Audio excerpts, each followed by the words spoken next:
दर्शकों, हमारे defence talk segment में आज हमारे साथ जुड़ रहे हैं एक ऐसे व्यक्तित्व जिनका नाम सम्मान और नेतृत्व दोनों का ही प्रतीक है। हाईली डेकोरेटेड आर्मी ऑफिसर जिन्होंने वर्षों तक देश की सेवा की। जी हाँ, और अब यूपीएससी के मेंबर बनकर देश के नए नए लीडर्स को वो तैयार कर रहे हैं और उनके चयन में भी महत्वपूर्ण भूमिका निभा रहे हैं। जी हाँ, सिर्फ इतना ही नहीं, इनके अनुभव, इनके विचार, उनके विजन अब एक पुस्तक के रूप में हमारे सामने हैं। जी हाँ, और इस किताब का नाम है civil military fusion as a metric of national power and comprehensive security. तो दर्शकों, आप भी मिलकर हमारे साथ स्वागत कीजिए lieutenant general retired Raj Shukla ji, PVSM, YSM, SM, member UPSC से। सर, आपका बहुत बहुत स्वागत है डीडी मॉर्निंग शो में। नमस्कार। स्वागत है सर। और सबसे पहले हम आपसे जानना चाहेंगे कि भारतीय सेना से लेकर अब तक के आपके सफर ने आपको क्या क्या सिखाया? ऐसे कौन से अनुभव हैं आपके लिए जो सबसे ज्यादा महत्वपूर्ण और यादगार रहे? तो देखिए, भारतीय सेना में मेरा सौभाग्य रहा कि मैं 1980 के दशक में मैंने प्रवेश किया। जी। And I think the most outstanding feature is that the Indian army is a meritocracy. योग्यता का तंत्र है, प्रतिभा का बड़ा श्रेष्ठ स्थान है। So let me give you an example. General Bipin Rawat, his father was a lieutenant general. वो lieutenant general के पुत्र थे and he rose to be the chief of army staff. उनसे पहले जनरल सुहाग थे, वो एक जवान जेसीओ के लड़के थे and in the same army he rose to be the chief of army staff. तो मेरा अनुभव ये रहा है कि भारतीय सेना में प्रतिभा का एक श्रेष्ठ स्थान है। All if you are talented, if you have merit, the world is open. जगह है शौर्य की, विवेक की, टेक्नोलॉजी की। So if you have those kinds of talents and you are prepared to work hard, भारतीय सेना से कोई श्रेष्ठ स्थान नहीं है। दूसरी चीज़ देखिए, वहाँ की लीडरशिप इथॉस क्या है। It is the only organisation in the world जहाँ आपके वर्बल ऑर्डर्स पे लोग वीरगति प्राप्त करते हैं। You don't write letters, there is no constitutional law, that is the trust. तो देखिए, this is the week of Rezang La.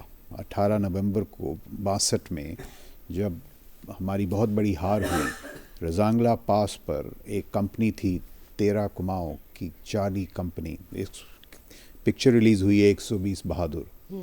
अब उस 30 people did not leave their posts. 120 लोग में 110 को वीरगति प्राप्त हुई और परमवीर चक्र वगैरह बड़े अवार्ड्स मिले। मेजर शैतान सिंह थे उसकी कंपनी के commander.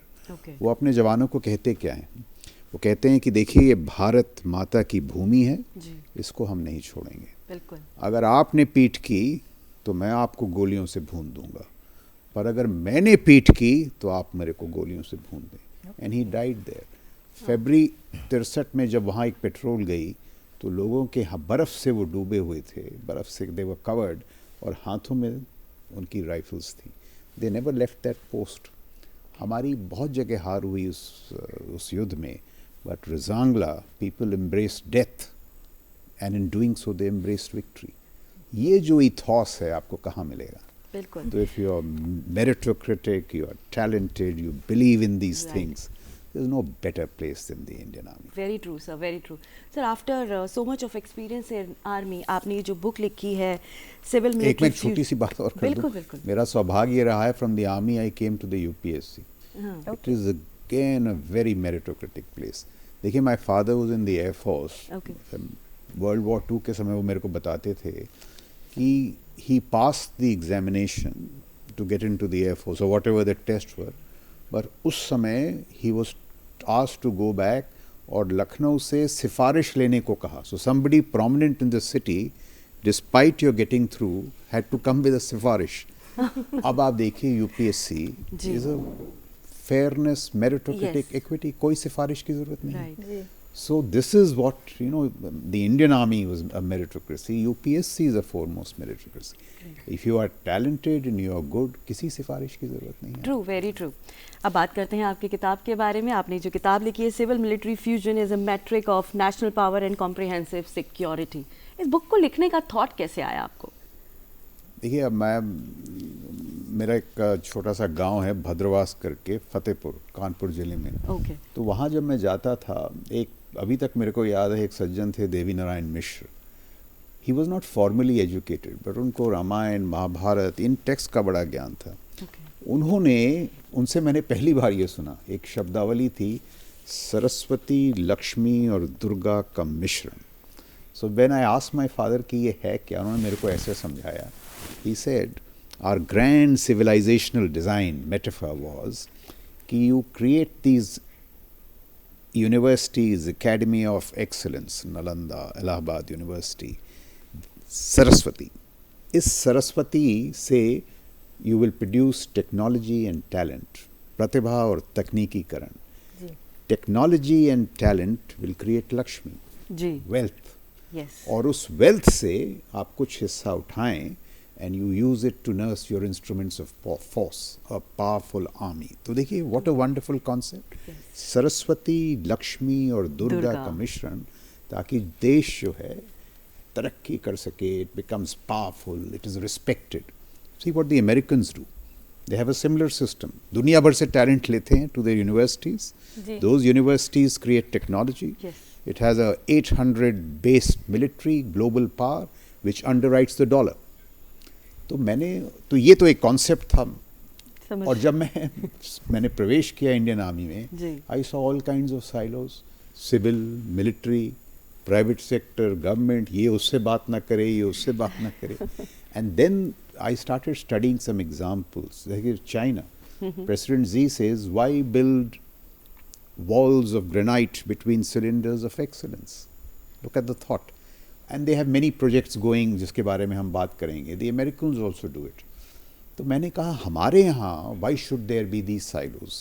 So this is an argument to dissolve these silos. And as I have said, if you get, जैसे आज शुरू किया है प्रधानमंत्री जी ने startups, private sector, DPSUs, DRDO, military officers, civil servants, diplomats, अगर हम साथ आएं, this civil military fusion can become a source to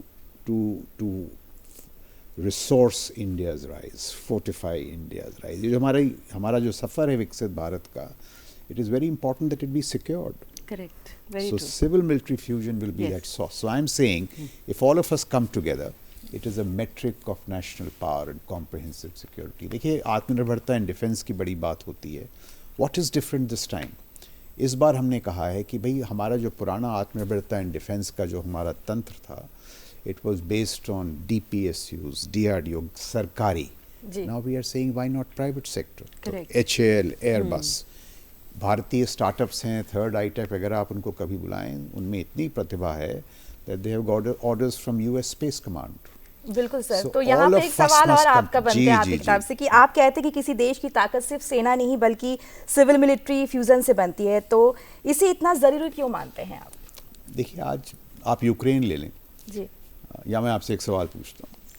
1971 में who was our foremost general? Sam Manekshaw.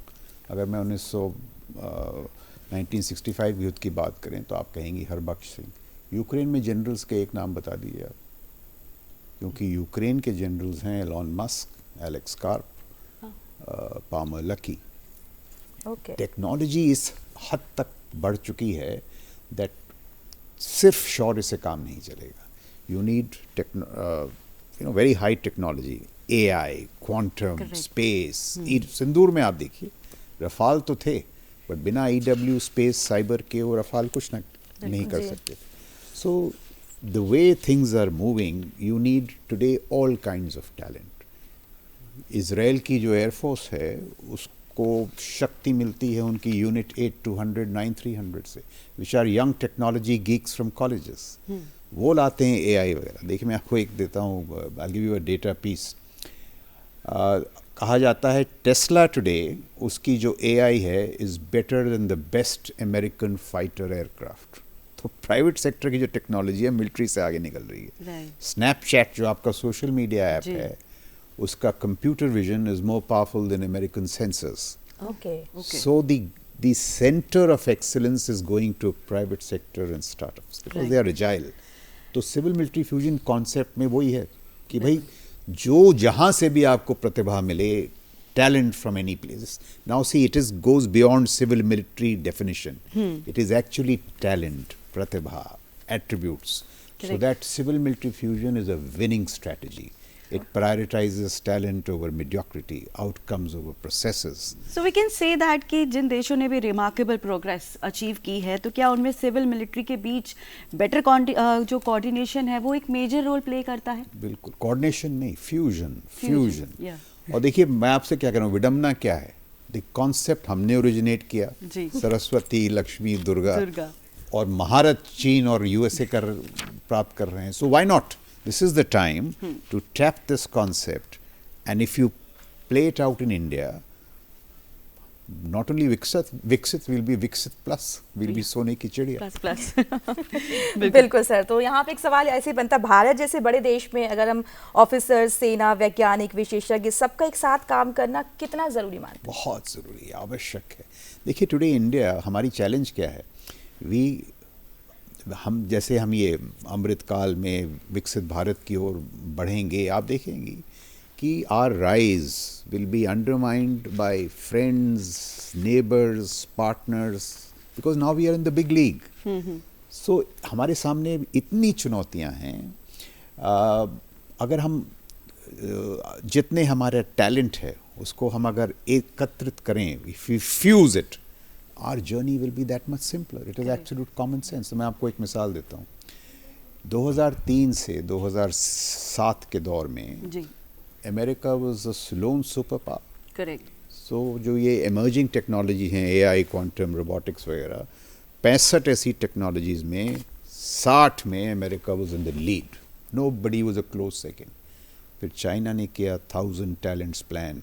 उसके अंतर्गत वो नोबेल लॉरेट्स को लाए, ट्यूरिंग मेडल विनर्स को लाए, स्टेल्थ, एआई वगैरह में इन्वेस्ट किया. और 2019 और 2023 का आप डेटा ले लें, China leads in 57 out of 65. See the dramatic inversion in technology. ये सब सिविल मिलिट्री फ्यूजन की देन है. अगर हमने भी इसमें और गहराई हासिल की तो हम तो चीन क्या यूएसए से आगे निकल जाएंगे. बिल्कुल. तो एक सवाल यहाँ पे ये भी बनता है कि फ्यूज इंटरप्राइज की अगर बात करें इस मॉडल को लेकर, तो आम लोग इसे कैसे समझें और ये देश की सुरक्षा को कैसे बेहतर बनाता है? तो आम लोग को ये समझना है कि साहब देखिए, we have to dissolve all silos, all tribalism has to end. आज भाई क्या है, मैं आर्मी का हूँ तो मैं सिर्फ आर्मी की अगुवाई करूँ, एयरफोर्स की अगुवाई करे, ये सब these are things of the past. Today you have to be joint. तो आपने सुना होगा थिएटर कमांड्स की बात. CDS, chief of defence staff का अपॉइंटमेंट, सीडीएस इज अ सूत्रधार ऑफ सिविल मिलिट्री फ्यूजन. वो जो सिविल की शक्ति हैं और जो सेना की शक्ति है उनको साथ लाते हैं in is very appointment in everything. So we have to do, हमारे जैसे मैंने कहा आत्मनिर्भरता इन डिफेंस में स्टार्टअप्स को लाना पड़ेगा, ला रहे हैं और तेज़ी से. प्राइवेट सेक्टर तो आ ही रहा है. देखिए अडानी ने अभी एक पूरा जो इंडस्ट्री 4.0 है, रोबोटिक्स वगैरह, उसकी एक बड़ी एम्यूनिशन फैक्ट्री बना रहे हैं, वो जो यूपी का डिफेंस कॉरिडोर है.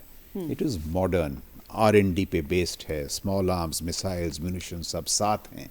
सो these are all endeavors of civil military fusion. Right. So, sir, for the young readers, officers and startups founders who will read your book, या जो पढ़ रहे हैं आपकी बुक को, उनके लिए आपका क्या मैसेज होगा? तो देखिए मेरा 2-3 मैसेज हैं सिविल सर्वेंट्स के लिए. जी. Even the most diligent civil servant, जिस तरह हमारी काम करने का तरीका है, वी मिनिमाइज रिस्क. कि भाई फाइल ऐसी बनाएंगे कि रिस्क कम हो. Today you have to encourage civil servants who are risk takers. Unless you take risks, India will not grow. Correct. Civil servants के लिए वो है.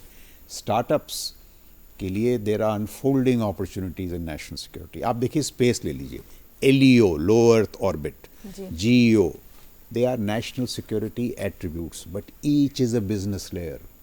LEO में अगर आप निवेश करेंगे इतना प्रॉफिट आपको मिलेगा. So for the business of it, for the national security, देश प्रेम के लिए, अपने प्रॉफिट्स के लिए आप आइए. So there is no contradiction. I can make my money and yet contribute to national security, and I need your talent. We need these young technology geeks to come to the army. मेरे जैसे लोग, we are not digital natives, we are digital immigrants. But आजकल ये जो जिस तरह से mobile चलाते हैं, एआई वगैरह पे काम करते हैं, and this national security is all about this. National security today is also about high grade talent. It is not for the mediocre. So you need people like Elon Musk. Elon Musk क्या है? He is the next engineer they say after Thomas Edison. तो where are India's Elon Musk? होंगे कहीं। कहीं We have होंगे, to, बिल्कुल। तो सवाल यहाँ पे ये भी है सर कि अंत में कि आप भारत का फ्यूचर विजन कैसे देखते हैं? वो भारत जो सिविल और मिलिट्री की संयुक्त ताकत के साथ एक मजबूत वैश्विक शक्ति बन सके। तो देखिए, हमारा जो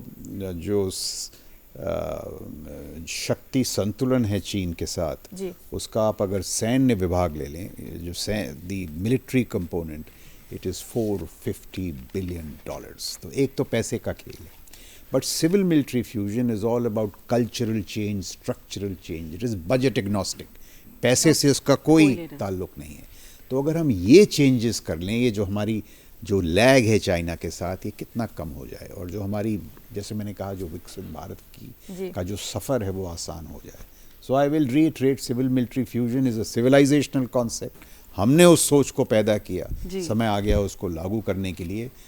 once again it will be the secret sauce to fuel, fortify and secure India's rise. Very true sir. So दर्शकों, civil military fusion new defence ecosystem पर आज हमारे साथ जानकारी साझा कर रहे थे lieutenant general retired Raj Shukla, PVSM, YSM, SM और वर्तमान में मेंबर UPSC से। आपका बहुत बहुत शुक्रिया सर, आज DD morning thank you, show में आपने आने के लिए बुलाया, जानकारी बहुत बहुत देने। धन्यवाद।